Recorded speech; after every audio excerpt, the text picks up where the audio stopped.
Mercredi 28 mars s'est déroulée à Jarville la première étape de la 5e édition des Trophées du Fair Play MMH en partenariat avec la SNL. Voici les images de cette journée qui s'est déroulée sous un soleil radieux avec une interview d'Alain Rigol, l'entraîneur de Jarville.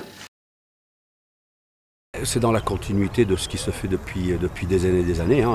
Je crois qu'on était le club phare, le club précurseur quand on a commencé ce tournoi. Donc il a débuté à Jarville et ça fait maintenant donc 5 à 6 ans que ça existe.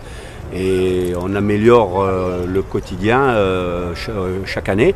Je pense qu'on s'améliore au niveau des structures, on s'améliore au niveau de l'engagement des jeunes, parce que de plus en plus de jeunes viennent y participer et ils trouvent leur plaisir, le bonheur, parce qu'ils allient à la fois le sport, les résultats, même s'ils ont une importance secondaire, mais surtout tous ces ateliers qu'ils pratiquent avec plaisir, concernant donc la discipline, le respect de soi. Enfin, on connaît tout ce que peuvent récolter les jeunes à ce niveau-là, mais c'est quelque chose de très positif qui se produit aussi, je pense, sur les plateaux qui vont être réalisés plus tard.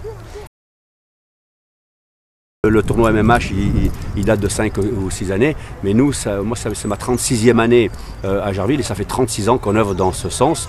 Et si aujourd'hui la Californie se tient pas mal, c'est sans doute un travail de fond qui se fait depuis des années et des années. Comme on les prend tout petits, on leur fait leur éducation, à la fois footballistique, et donc cette éducation qui se perd et qui est de plus en plus difficile à réaliser dans les foyers, parce que bien souvent les foyers sont séparés. Le maître à l'école n'a plus trop non plus le temps de le faire.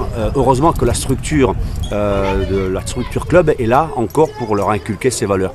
Donc on leur inculque, et c'est la raison pour laquelle je les prends très tôt. Très tôt, c'est très difficile, à 3 ou 4 ans, pour leur inculquer ces valeurs-là. Et quand ils arrivent à 15 ou 16 ans, c'est du bonheur, c'est du caviar pour nous. Bon, bien sûr, il y en a quelques-uns qui déraillent et qui dérivent, mais ça, c'est le lot de toute cité. Mais en général, on a pu voir ce matin, on avait 110 gosses, mais ça s'est passé comme une lettre à la poste, on va dire. C'est mon job de tout le temps. Voilà. L'équipe première, c'est la finalité, c'est la vitrine.